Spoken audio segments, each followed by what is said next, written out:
Hello and welcome to the Team Meta College Conference Spring Showdown. Orange corner as red. Oh my goodness, watching it as it being like a void space for community building. Now you can see these freshmen and sophomores that have not had that interaction at all. They're completely online because of COVID. He said, oh my gosh, Osaka!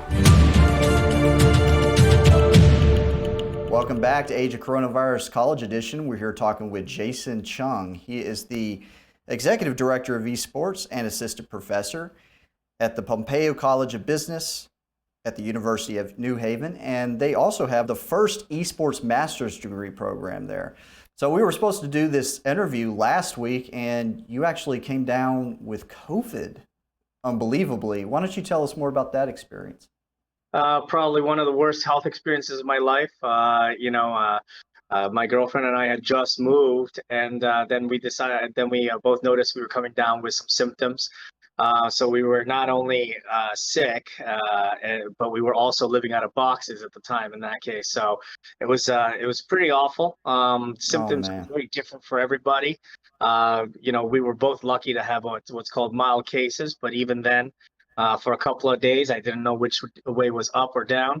It was pretty brutal over there, but luckily with the advances in telemedicine and everything, managed to get a little bit of medication, managed to get a little bit of support with the azithromycin and all those kinds of things, just to clear up any lingering sort of related effects. And it was pretty brutal. I would say 10 days, but I'm looking at the other side of it right now. It was one of those frustrating ones where it's a hodgepodge. So sometimes you had a fever for a couple of days, and then after that, it was a severe cough, and then and then some days you would feel like you'd get aches and pains all over your body, and the next day you'd be completely fine. So, and then one day you just feel randomly okay for a few hours, and then you feel worse.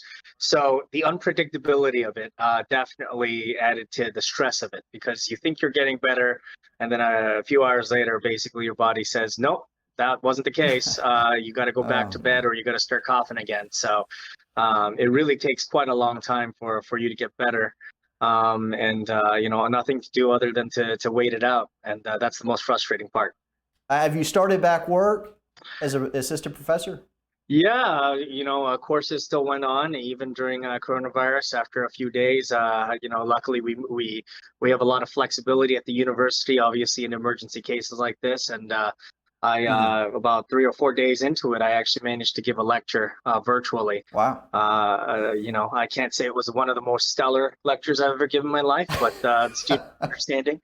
And we managed to get through it. And obviously, I'll be revisiting that sort of class as well. But, it's a pretty interesting class. It's one of my favorite classes to give about the role of Asia and the development of esports. And I hope to do it justice again when we revisit it, maybe a couple weeks later. Well, tell us more about your classes. Are they more business oriented toward esports? Yeah, so our esports program, we have a couple of esports programs, the undergraduate level. We have a BS in business management with the concentration in esports management, and that's more of a traditional business management degree with esports courses and specific coursework. And then we have a BS in esports and gaming, which has several different concentrations through it. That allows you a lot more flexibility. But I would say that one of the strengths of our program is that regardless of whatever program you're going through, there is a strong business bent to some of at least the intro coursework and some of the advanced coursework as well. Because ultimately, esports as an industry it's what's fascinating sort of investors around the world.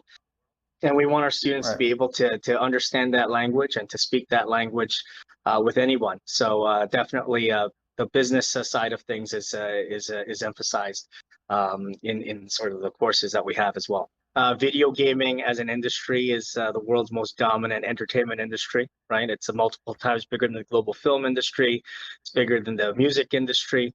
And then, the competitive side of it with esports is people like to say it's $1 billion and growing, but, it's a rapidly growing segment of a much larger industry. So I think there's a lot of room to run. I think especially in North America, we're catching up culturally with how to host the events and where to host the events, and all that sort of development in terms of the competitive space as well as culture and that competitive fire. I think that can only be good long term as North America joins a rapidly sort of established scene in Asia and Europe. What, in your opinion, would be a good way to get more people on board esports? What would be that linchpin? Maybe there's a problem currently in esports that they could solve for the future. It's one of those things that I think consistency is something that's going to be really important going forward, right? One of the things that I ask my students to do is I asked them to explain the League of Legends the schedule to me, right? And no matter how committed they are, they kind of struggle to explain what all the different elements of that are. Because obviously sometimes the format changes, sometimes the language changes, sometimes it goes from franchise or it goes from qualifications to franchise teams and stuff like that. So there's a lot of turmoil. There's a lot of change in the industry, I think, for the better long term. But the more consistency there is in terms of format, in terms of the predictability of everything that's going on, in terms of all the different sporting titles, I think you're going to find that fans are going to be able to glom onto that structure a little bit more, and more you'll be able to get more casual fans sort of watching in that case, because they'll understand how the structure of the leagues are actually done in a much more digestible way. Video games, it's a little bit endless what they can do. Exactly, and I think that's part of the challenge as well, right? You have so many different genres, you have so many different gameplay styles. You have so many ways to engage with video games that I think sometimes it's a very daunting task if you're a new person. And in fact, in one of my classes called Esports Basics, a lot of the students that come in, they're familiar with video games, they play them. A lot of them are Madden players or FIFA players and stuff. And then I say, hey, why don't you play League of Legends, and we're going to see how you engage with it. And sort of and watching them engage with a competitive esports title for the first time in some cases, especially in a MOBA format, it's entertaining to watch, right? Because for a while they have no idea what's going on, right?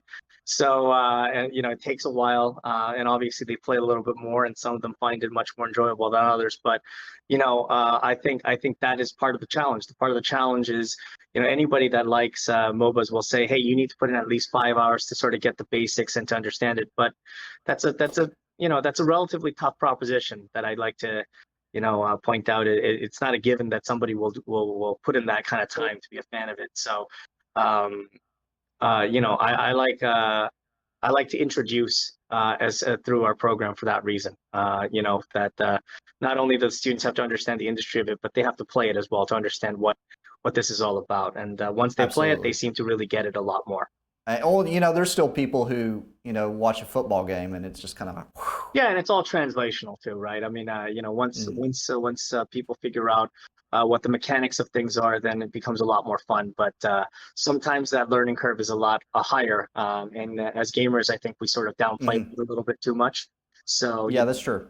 There's the ability to pick up and play. I think that becomes much more important. And I think, to their credit, a lot of developers are really doing a lot better job these days of helping you with that entry process into the game, right? Trying to explain the mechanics in a much more accessible way.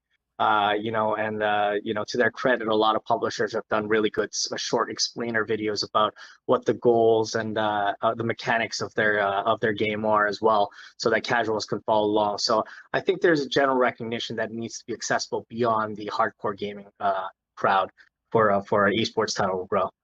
Exactly. In your programs, do you talk about the gambling industry that's cropping up over esports? Absolutely. It's something that I look at, as an attorney, but it's something that I'm interested in as a business proposition for our students as well. And of course, esports and gambling seem like a match made in heaven, right? Especially with the Yeah. components of it. So, and we know that it's going to be a growth area. And, if you look at, markets outside of North America, for instance, in Europe, look, online gambling there is very well developed, so it can only expand to a certain degree. But there are going to be a lot of pitfalls associated with that. There are going to be a lot of concern about problem gambling and youth gambling that the industry will have to address as well while engaging with Yeah. online gambling. So, it's definitely a topic we like to broach with our students in the undergrad level, and of course in our master's program, which is pioneering in North America. We actually have a full-on course dedicated to esports integrity, so our students will learn about the problematics as well as the opportunities posed by gambling and integrity issues in esports. Yeah, I think it's good that we kind of talk about that head on because it's possible it could get out of hand, especially with young people.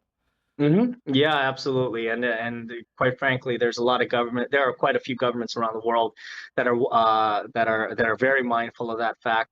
So it's a matter of going jurisdiction by jurisdiction, regulator by regulator, and figuring out, hey, what works, what doesn't, and really having a mature conversation about the level of acceptable risk, and who's going to be targeted by the ability to gamble on esports.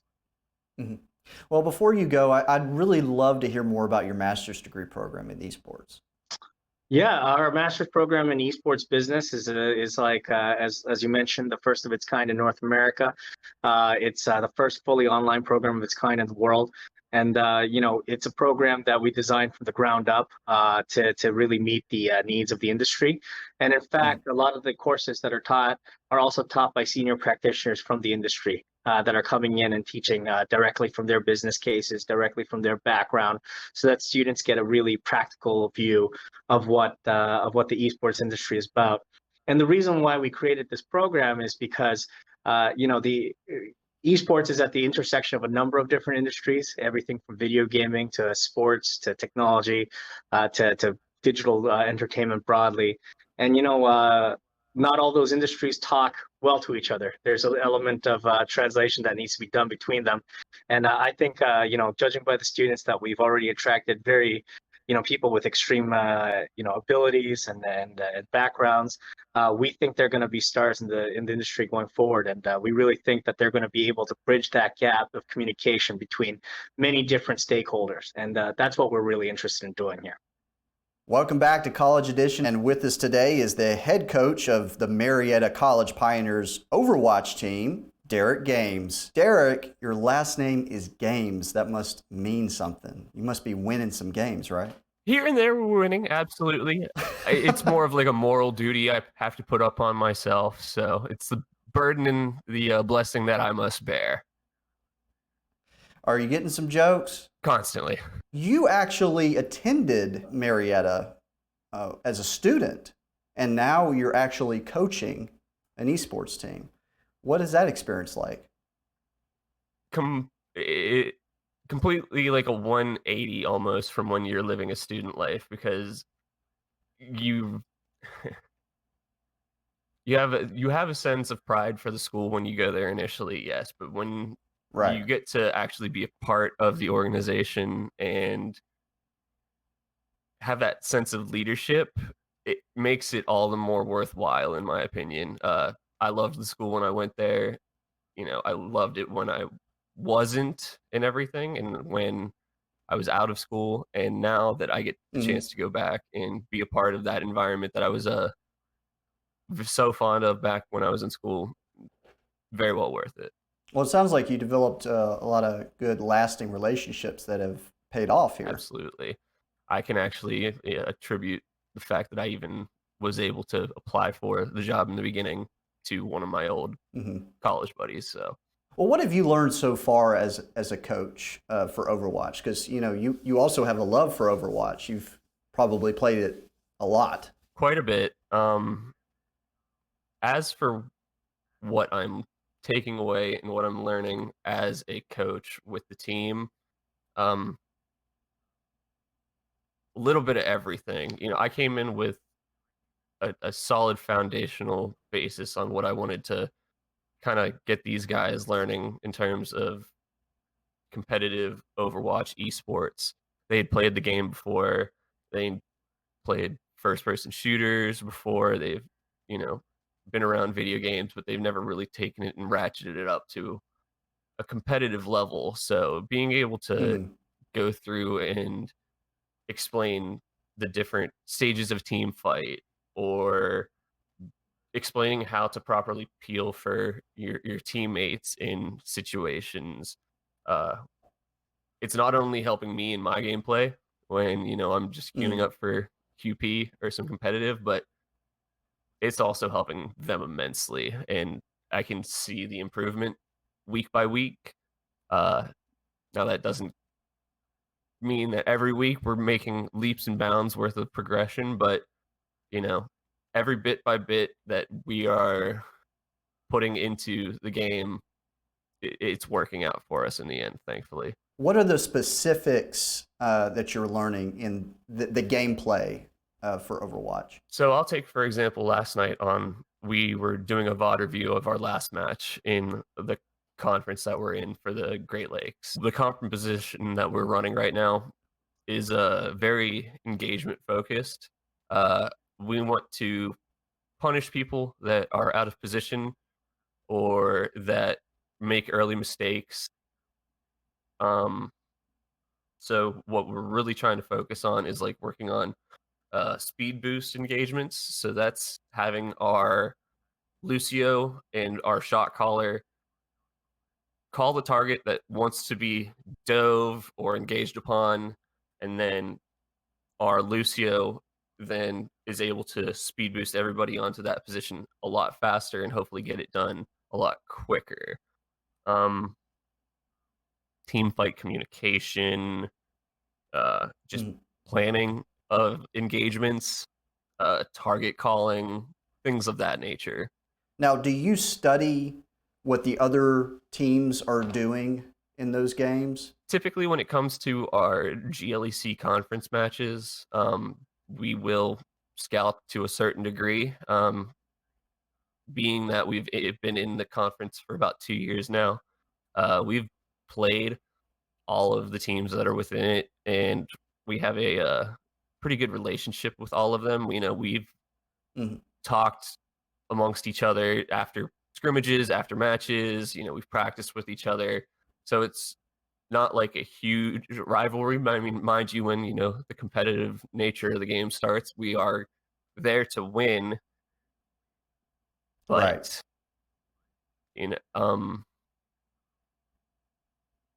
Got a little off topic there, I think, but yeah. Sorry, I'm getting distracted too by all the goons that are walking around trying to distract me as well. They just need to learn how to play Overwatch. They just got to develop those thumbs, like maybe another 100,000 years. I'll be waiting. They'll be able to, yeah, exactly. And then they can finally focus and not be crawling around. Or at least just like do the dishes or something. I mean, it's rent free. Yeah, you know what? That's a good point. But cats, they'll look at a dish and they'll go, okay, whatever. Now, how do you pump up your team before a game? I normally am the first, so we'll say a typical Saturday match. I'm waking up about 8 o'clock. I'm making myself a cup of coffee first off, and then I'm hopping on Discord and I am just spamming the crap out of our chat, trying to make sure that all these lazy college kids wake their butts up and get themselves ready for the match that we're about to have. And I would say to any coaches out there that don't have it already installed in some sort of their Discord, but if you really want to get your guys and girls on your team hype, Rhythm Bot really helps, because them being able to put in some music along with the chat that's going on, I've heard some pretty crazy requests, and I know they enjoy every minute of it, and it gets them going and riled up. But about 10 minutes before we get into the match, I'll have them sit down, and after we warm up, of course, and then I get them back down to a level playing field, and kind of give them a little hype speech before we go in, and typically it's got their What- blood pumping before the doors open on that first map.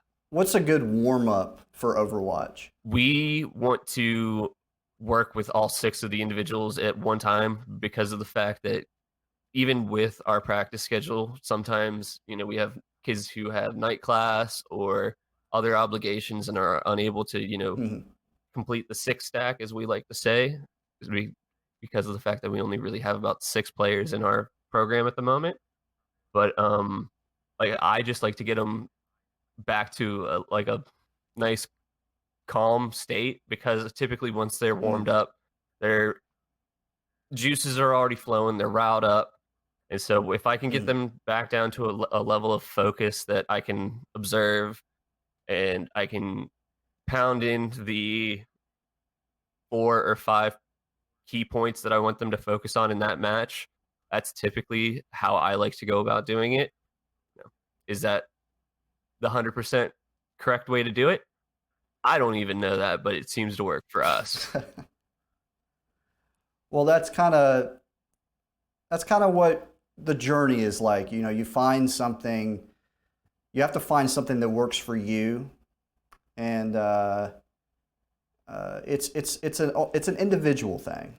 I feel, and sometimes it may not work like it used to, and then you'll have to revise it and kind of come up with a better way. That's just typically how it goes, and that's what kind of gives your own coaching its own flavor. Absolutely. If I were to say that, I haven't gone through and adjusted some of the, styles and ways that I go about coaching, I'd be wrong as well. We have to be adaptive and ever changing, Right. because not only is that gonna it'll help us from hindering our own progression, but it'll also rapidly expand it, in my opinion. That a length of time kind of gives you that perspective. Typically, with the amount of time that I see my team within a week, I would say if I'm not seeing any sort of acknowledgement or improvement in the things that I'm trying to bring forth to the table, and it needs to be either brought up again that, the next week, or further reiterated week to week, day by day basis. I mean, like I said, it's an ever changing environment, and I've got to learn to adapt as best as I can, and so does the team. What would be 1 or 2 things that you need to work on as a coach, and what are your strengths? I would say, in terms of the things that I need to work on and improve for myself, I'm typically pretty laid back when it comes to the coaching end of it. I like to, get my team laughing and in a good state of mind, but sometimes that doesn't necessarily supplement the competitive energy that we need to have in the moment. Other than that, I'm a pretty poor disciplinarian. Being only a few years older than some of them, it makes it a little bit difficult to be like, hey, you need to get your homework done and listen to me. Yeah. I am your coach. I may only be a couple years. Right. Who are you? Who are you trying to be, my father? Exactly. But 2 of the things that I would say that I actually do well is relating to my students and my teammates, and listening to their feedback on what they believe needs done. But I would say that, the adaption and being able to change the coaching plan is another one of the strong suits that I have as well.